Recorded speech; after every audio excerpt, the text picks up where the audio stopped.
연내에 추가 금리 인하는 2%대 중반까지 있을 수 있다 전망을 했습니다. 전세가가 회복을 했기 때문에 호가들이 안 빠지고 있습니다.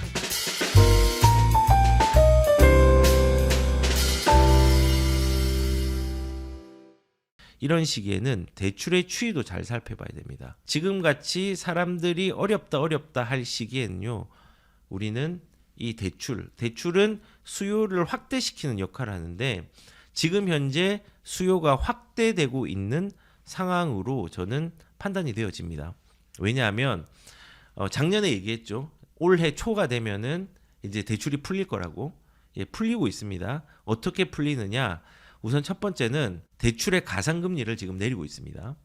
그래서 신한은행이 이번 주부터 이제 시작으로 해서 이제 5대 금융이 있잖아요. 주요 은행들도 인하에 동참을 할 것이다. 라고 했고요. 이제 올해 신문이죠. 은행의 가상금리는 본격화 반년 만에 대출을 낮춰진다. 신한은행뿐만 아니라 하향 조정, KB도 시장 상황을 살펴보는 중이라고 했고요. 그리고 여기도 보시면 신한은행 내일부터네요. 그러니까는 하룻밤 자고 나면은 가상금리가 좀 내려가 있겠네요. 그리고 이제 우리은행 같은 경우도 이제 준비를 하고 있는 걸로 알고 있습니다. 그래서 우리은행도 가계대출 제한 대폭 완화라고 합니다. 그래서 가상금리가 지금 이제 완화되고 있는 상황입니다. 가상금리가 완화된다는 것은 기준금리가 3%대인데 가상금리가 비쌌기 때문에 우리가 대출금리 자체가 세게 해서 우리가 어려워했었잖아요. 근데 이 가상금리가 지금 1월부터 많이 줄어들고 있습니다. 왜 그럴까요? 그럴 수밖에 없습니다. 이자 장사의 비판이 아니라 실질적으로 이제 우리가 총량이라는 게 있잖아요. 대출 총량이라는 게 그 관리를 하기 때문에 연말 되면 항상 돈이 모자랍니다. 그럼 연초 되면은 영업을 해야 되잖아요. 그 새로운 영업을 시작할 때는 다른 은행하고 경쟁을 해야 돼요. 다른 은행하고 경쟁할 뭘로 경쟁할 상품을 뭘로 만들까요? 가상금리로 조정합니다. 그래서 이런 가상금리가 내려가는 부분들이 은행에 점점 시행되고 있다. 이 대출의 추이를 잘 살펴야 되는 이유가 뭐냐? 수요를 확대하는 도구가 되기 때문에 그렇습니다. 그러면 시장 참여자들이 많아지겠죠? 그리고 제가 저번 주에 말씀드린 것처럼 다주택자에 대한 부분과 신용대출에 대한 조건들도 조금 이제 풀리고 있다. 조건들은 다 다르지만 그리고 대출인 모집을 안 했는데 대출 상담사를 말하는 거예요. 80%가 대출 상담사를 통해서 대출을 받습니다. 근데 그것도 이제 연말에 멈춘 거를 이제 한다고 얘기를 저번 주에 했습니다. 이것도 이제 말씀을 드렸고 그래서 다주택자에 대한 완화도 일어나고 있죠. 그리고 오늘부터 중도상환 수수료의 수준이 인하가 됩니다. 주담대에서 최대 0.87%가 인하가 됩니다. 그래서 5대 시중은행 중에서 주담대의 중도상환 수수료가 고정금리일 경우에 거의 뭐 1.4%에서 0.65 정도로 그냥 0.75 정도 낮아지는 거고요. 변동금리일 경우에는 1.2%의 중도상환 수수료가 0.65에서 0.5% 이제 인하가 됩니다. 많이 낮아지죠. 그리고 뭐 그 외에 제2금융권에서도 조금 낮아지는 수준들이 있는데 중도상환 수수료가 이제 오늘부터 낮아지기 시작했습니다. 수요가 확대가 되죠. 이런 방향성은 되게 중요한 겁니다. 그리고 지금 부동산 시장도 안 좋고요. 내수도 안 좋고요. 내수 전망도 안 좋습니다.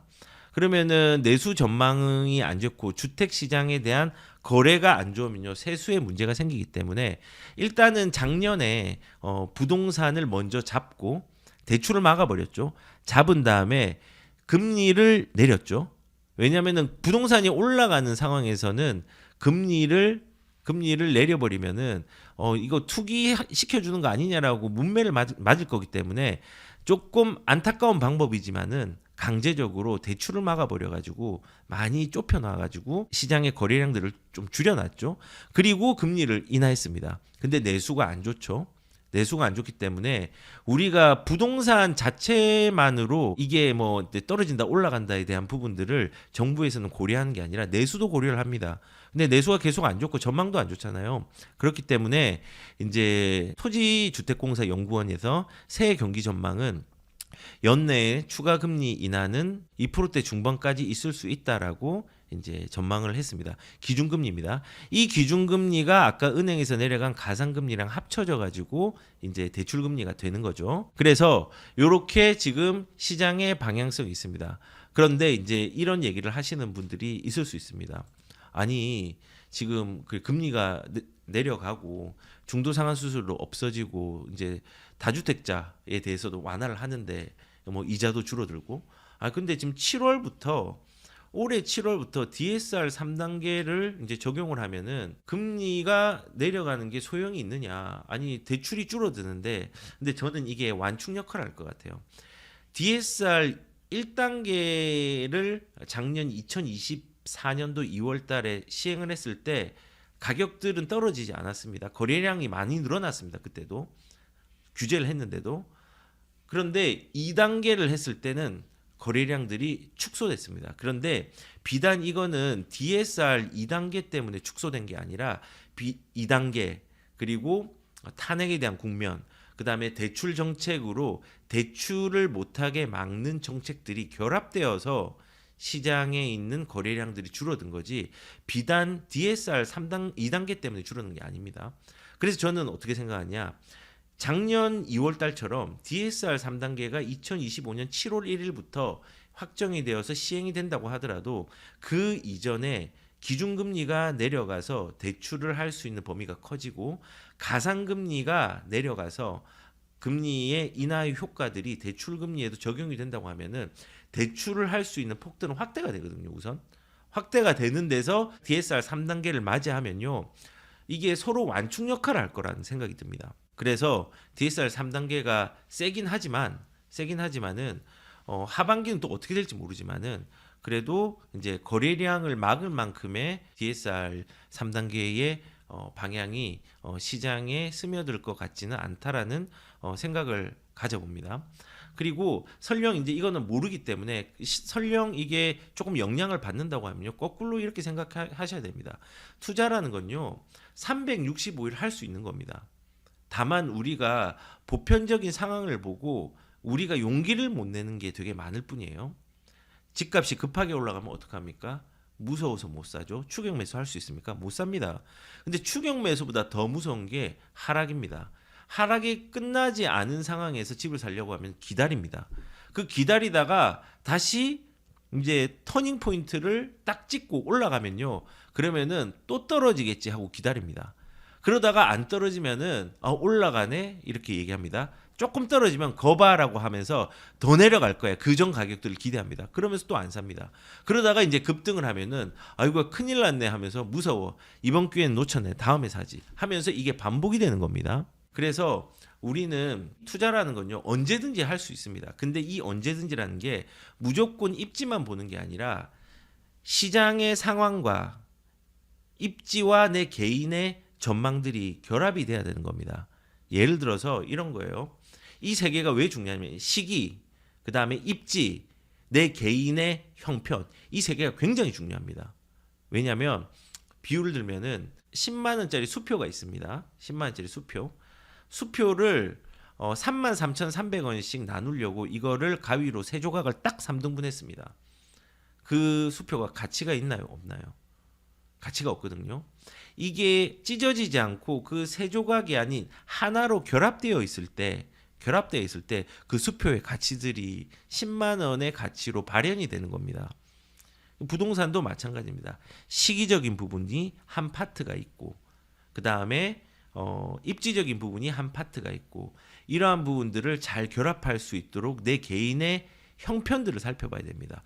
부부간의 합의, 그 다음에 내 대출의 능력, 상승장인데 급매가 있지 않은지, 추격 매수를 해도 되는 시기인지, 아니면은 가격이 싸서 이걸 들어가도 되는 건지, 뭐 이런 거에 대해서 내가 경험이 있어가지고 적극적으로 해도 되는 건지, 이런 것들이 전부 다 이제 결합이 돼야 되는 거거든요. 그래서 시장의 상황들이 조금의 완화의 포지션들이 좀 있는 상황에서 나는 지금 이게 DSR이 적용돼서 못하겠다. 나중에 3단계가 적용되면 못하겠다라는 너무 빠른 판단을 하지 마시고 무주택자라면요. 지금처럼 무주택자한테 큰 기회를 주는 시기에는요. 그 기회를 잡는 게 좋습니다. 2주택자라면요. 안 좋은 물건을 가지고 있다고 하면요. 갈아탈 수 있는 기회로 삼는 것도 좋습니다. 다주택자인데 안 좋은 물건이 없다면요.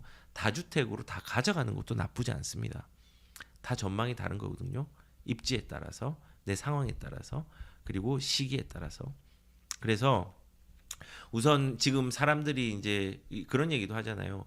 2025년도는 지금 1주택으로 가는 게 제일 유리하다. 그래서 1주택으로 무조건 가야 된다라고 이제 얘기하시는 분들이 되게 많으시죠. 그런데 맞습니다.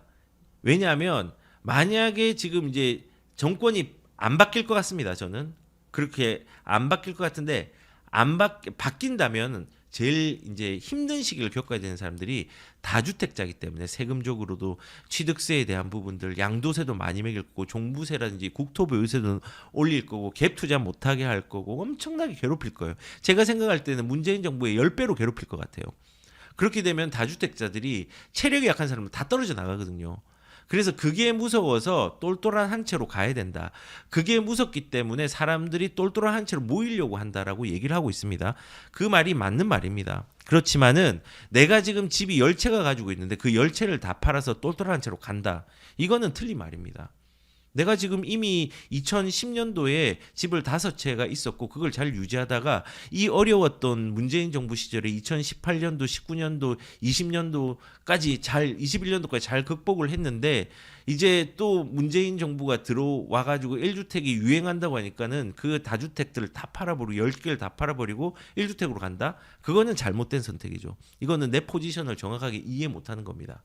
그런데 거꾸로 내가 집이 2채가 가지고 있고 내가 강남 하나를 가지고 있고 하나는 안성에 1억 미만짜리 집을 가지고 있다고 하면요. 뭐 그것도 그냥 2주택을 유지해서 상관없는데 한 3억짜리 집을 가지고 있다. 그러면은 조금 안 좋은 물건을 팔아 가지고 내 상급지를 조금 더 갈아탈 수 있는 대로 옮기는 것도 나쁘진 않죠. 이렇게 이제 우리가 제가 수표 비율을 든 것처럼 수표 10만 원짜리가 가치가 있으려면은 이거를 세 종각을 내는 게 아니라 하나를 다 가져란 말이 이런 말입니다. 입지에 대한 거, 시기를 상승이든 하락이든 내게 맞는 것들을 잘 판단해 보는 거, 예, 뭐 그런 부분들이 되게 이제 중요하고 내 개인의 형평과 이런 부분들이 결합이 돼야 된다는 거. 이게 이제 저는 중요하다 생각합니다. 그래서 유튜브에서나 언론에서 얘기를 여러 가지 많이 하잖아요. 이 보편적인 상황들이 제일 좋다. 예, 좋습니다. 그런데 이게 나한테 맞느냐?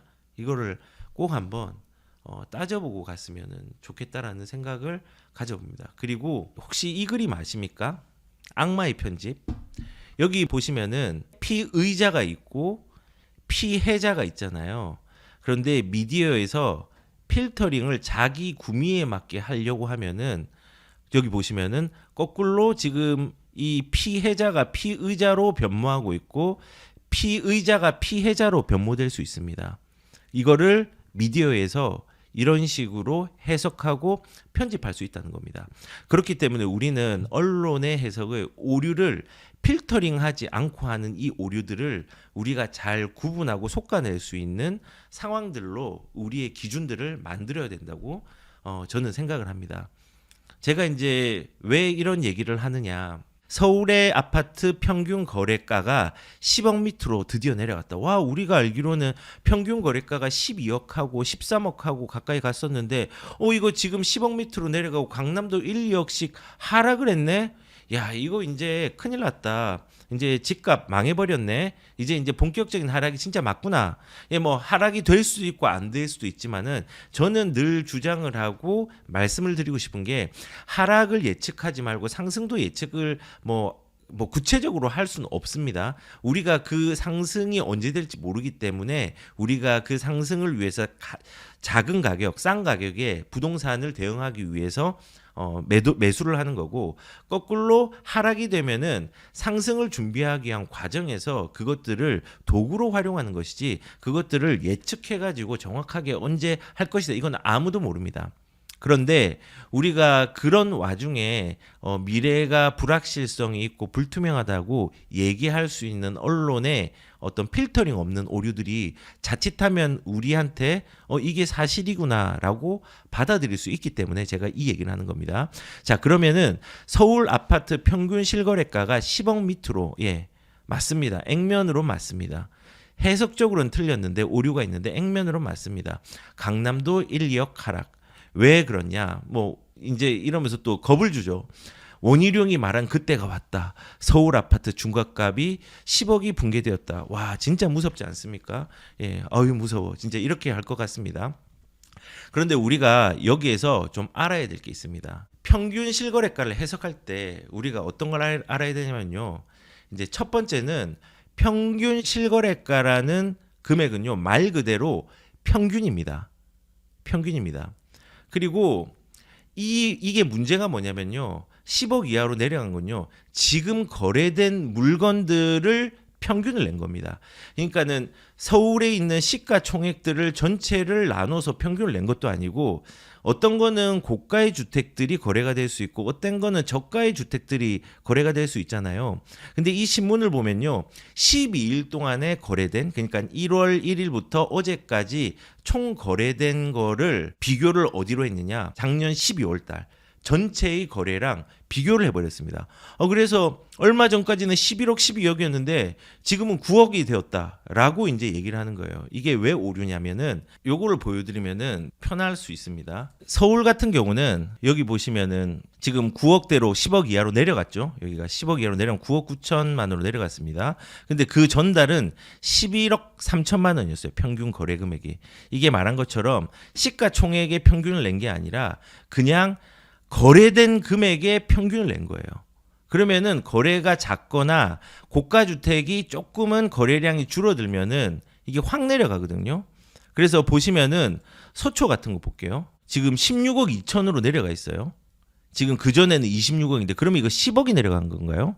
아니거든요. 거래량이 거래가 된 것 중에서 하는 거예요. 제가 이거 실제로 보여드리면요. 엑셀로 한번 거래량을 뽑아봤거든요. 서초에서 1개, 2개, 3개, 4개, 5, 6, 7건이 1월 1일부터 1월 12일까지 거래가 됐어요. 그걸 뽑은 거예요, 그냥. 뽑았는데 요렇게 거래가 됐어요.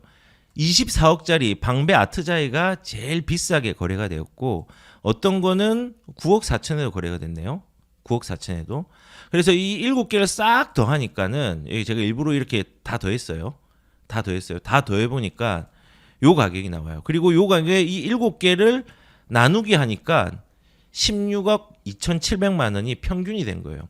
이 평균이 의미도 없고 지금 12일 동안 7건밖에 되지 않았기 때문에 요렇게 갑자기 지금 서울에 있는 서초에 있는 가격들이 16억 7천만 원, 16억 2,700만 원으로 나온 거예요. 이 말은 뭐냐면은 지금 다시 돌아가서 서울의 아파트 실거래가 10억 밑으로 떨어졌다. 10억 밑으로 떨어졌는데 지금 서울 전체를 다시 한번 보면은 여기가 원래 12억이었다가 11억이었다가 이제 9억으로 떨어졌죠. 기존 거래들이 지금 되게 작잖아요. 작기 때문에 그리고 고가의 거래들이 지금 예전보다 거래량이 줄어들었기 때문에 이 모수가 완전히 다른 거예요. 그런데 신문에서는 평균 10억으로 내려갔기 때문에 강남권도 1, 2억 하락했고 하락이 문제가 된다라고 얘기를 합니다. 그래서 첫 번째는 우리가 이런 부분에 대해서 주의를 해야 될 부분이 뭐냐면요. 평균 실거래가를 해석할 때 실거래가라는 거는 거래된 거, 거래가 1000건이 되었으면 1000건의 평균, 지금 방금처럼 1월 1일부터 1월 12일까지 거래된 게 7건이 서초에 있었잖아요. 그거 거래하니까는 서초구의 평균 미만으로 가는 거예요. 서초구에 원래 거래되는. 그래서 그냥 다짜고짜 그냥 10억 밑으로 떨어졌다면 사람들이 이걸 해석도 안 하고 큰일 났다 라고 이제 표현을 할 수 있는 거겠죠. 그래서 우리가 처음에 제가 요 그림을 그렸던 이유가 악마의 편집들이 되게 많습니다. 언론에서는 해석의 오류를 필터링하지 않고 쏟아내는 경우들이 너무 많습니다. 그렇기 때문에 그런 것들을 필터링하는 것들이 필요하고 거래량이 작았기 때문에 11억짜리가 9억으로 확 떨어졌다라고 하고 이게 헤드라인으로 나온 겁니다. 헤드라인으로. 그래서 우리가 첫 번째는 이 해석의 오류를 필터링하지 않고 가는 것들은 늘 위험하다라고 이제 말씀을 드리고 싶은 겁니다. 그리고 이런 부분들은 평균이 나오는 여러 가지의 그 어떤 지표들이 있잖아요. 그런 것들은 뭐 PIR도 평균이죠. 그냥 서울시의 평균 가격들이 12억이다. 뭐 이렇게 하면은 그 12억이 평균인 게 나랑 무슨 상관이 있죠?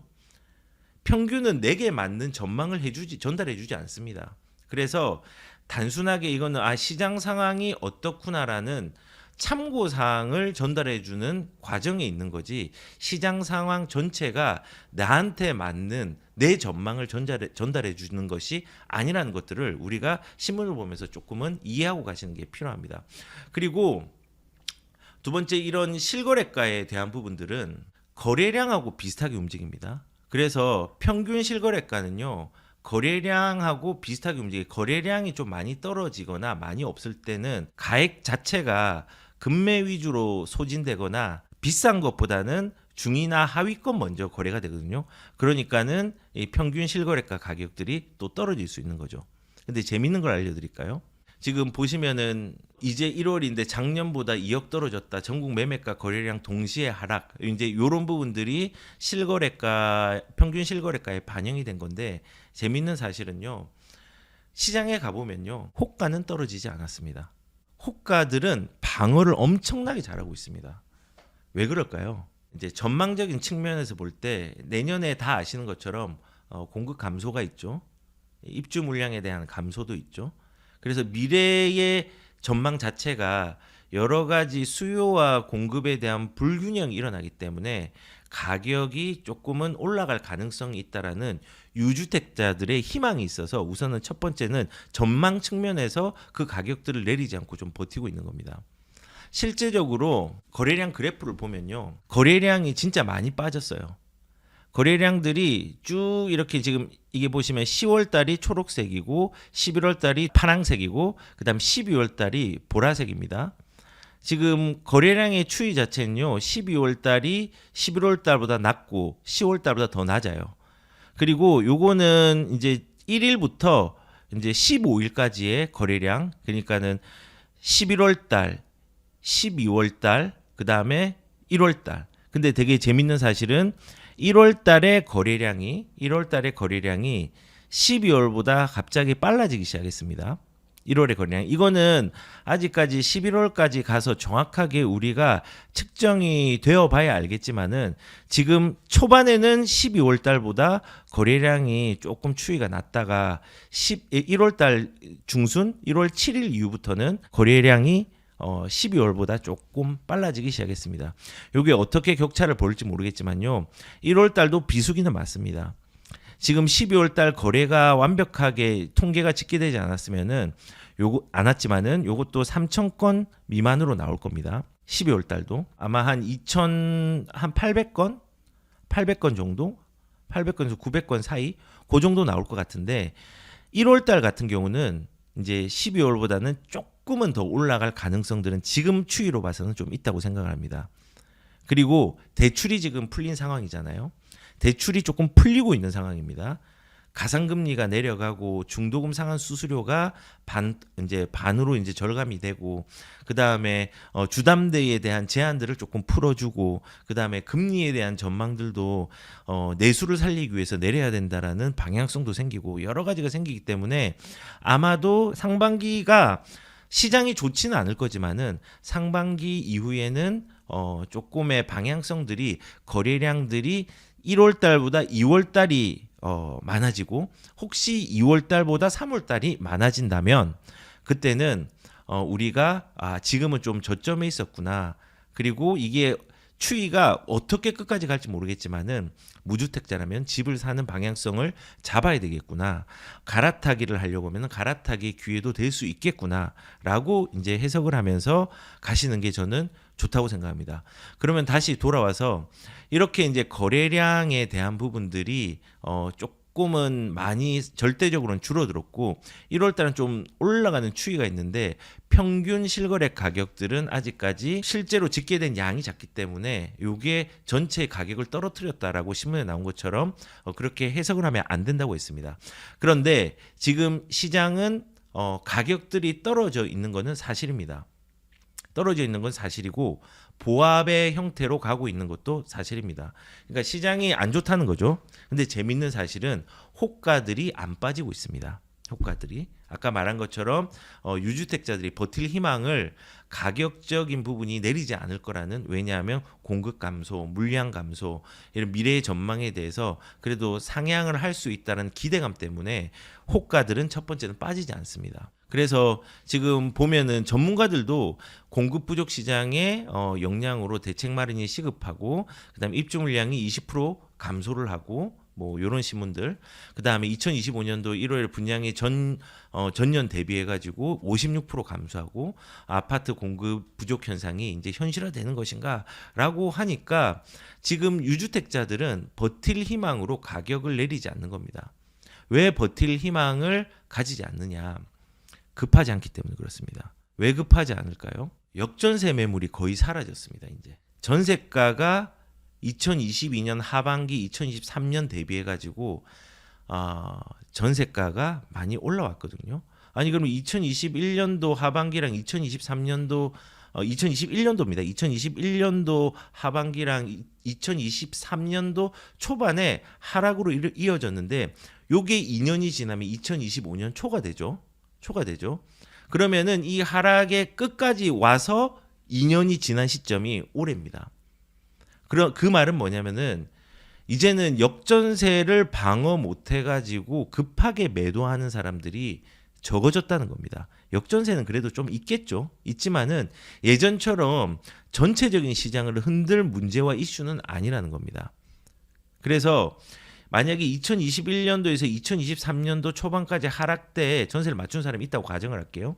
2023년도에 전세에 맞춘 사람들은 지금 역전세가 일어나지 않고 전세 방어가 어려웠던 다주택자들은요, 이 2021년도, 2023년도 사이에 다 팔았습니다. 2024년도까지. 그래서 다주택자들이 많이 사라졌어요. 혹은 일시적 1가구 2주택으로 지금 3년이 지난 시점에서 일시적 1가구 2주택을 이용을 해야 되는데 이 사람들이 급한 사람들은 이제 모두 방어를 하고 이제는 전세가가 예전에 떨어진 거 대비해서 올라간 상황이 되었기 때문에 급한 역전세 매물들이 많이 사라졌습니다. 이게 이제 예를 들어서 이제 이런 거죠. 여기 보시면은 여기가 SK 북한산 시티입니다. 북한산 시티인데 전세입니다. 전세가 여기 2021년도 하반기에 5억 천까지 올라갔죠. 쭉 내려가다가 한 2023년도, 2년도 요때쯤이 거의 지금 기준에서 2022년도랑 전세가가 비슷하죠. 2022년 11월 달, 그다음에 2025년도 1월 달 요때가 이제 비슷하잖아요. 그래서 역전세를 맞은 사람은 이 2022년도에 역전세를 맞은 사람은 요 2020년도, 2021년도, 2022년도 지나오면서 역전세를 한번 맞았죠. 그리고 요때 이제 2022년도에 전세를 맞은 사람들은 쭉 가다가 2024년도에 이제 역전세를 조금 회복을 하는 과정에 있죠. 그리고 2023년도에 만약에 맞췄으면요. 지금 3억 2천, 뭐 2억 8천이죠. 지금은 3억 3천, 3억 9천 5백이죠. 전세가가 올라갔거든요. 그래서 급한 사람들, 다주택장에서 급한 사람들이 사라졌단 말이에요. 그렇기 때문에 지금 현재 이런 그 역전세 매물이 거의 사라지고 전세가가 회복을 했기 때문에 호가들이 이제는 내려갈 수 있는 부분들이 더뎌졌어요. 급하게 파는 사람들이 많이 없거든요. 그리고 다주택자들이 많이 비중들이 사라졌다고 했습니다. 그리고 지금 또 중요한 건요. 이렇게 다주택자들이 실수요의 시간, 다주택자 비중 줄이고 주택 단타 비중도 연중 최저치라고 하는데요. 이제 작년 12월 달 신문이죠. 다주택자 비중 줄고 중요한 건요. 실수요자들이 늘었습니다. 실수요자들이 늘고 집을 살려고 하고 하는데요. 실수요자들은요. 하락에 버틸 힘들이 다주택자들보다 훨씬 큽니다. 체력이. 왜냐하면 떨어지면 안 팔면 되거든요. 근데 다주택자는 전세를 맞추면서 떨어지거나 역전세가 나면은 이걸 안 팔면은 큰일 나거든요. 그래서 지금 거래량들이 지금 1월 달이 12월보다 같은 기준으로 봐서 조금 높아지긴 하지만 절대적으로 작아졌는데, 그리고 시장 상황은 거래량이 작기 때문에 안 좋은데 호가가 내려가질 않는 이유가 첫 번째는 유주택자들이 버틸 희망을 가지고 있습니다. 공급 감소라든지 미래 전망에 대해서. 그리고 급한 사람들이 많이 사라졌습니다. 역전세 매물이 사라졌고, 그리고 실수요의 사람들이 참여를 많이 하게 됐습니다. 그런 이유 때문에 가격은 하방 경직성이 있습니다. 부동산 가격은 그 가격의 하방 경직성과 같이 결합해서 방금 얘기했던 세 가지 이유 때문에 호가들이 실제적으로 가면 빠지지 않고 있습니다. 호가 좀 빼주세요. 집값 좀 협의 좀 해주세요. 매도자들 안 해줍니다. 지금 안 해줍니다. 그래서 지금 시장이 뭐 제가 이제 처음에 얘기한 게 평균에 대한 부분들, 오류의 해석들을 우리가 필터링하지 않고 받아들이지 말라라고 얘기를 했고, 이 지금 그 해석을 이렇게 해야 되는 이유가, 이렇게 보면은 강남도 지금 1, 2억 떨어졌다고 했는데 1, 2억 떨어진 게 아니라고 했죠. 지금 요렇게 떨어진 부분들이 지금 2억이 떨어졌잖아요. 2억이 떨어졌는데 뭐 서초를 제가 예를 들었죠. 서초를 예를 들면은 서초는 지금 26억에서 16억으로 10억 떨어졌죠. 26억에서 10억 떨어졌는데 이거는 거래된 거에 평균을 내서 비교한기 때문에 오류가 생길 수 있다. 실질적으로 계산을 해보니까 16억 7천 7건 거래해서 20억 넘는 거는 거래가 하나밖에 안 됐어요. 이거 거래해가지고 전달하고 비교를 해보니까 1, 2억이 떨어졌죠. 아이고 무서워라, 이렇게 되는 거죠. 이렇게 무서움에 대한 부분들을 필터링 없이 그 오류들을 그대로 받아들이지는 않았으면 좋겠다라는 생각을 가져봅니다.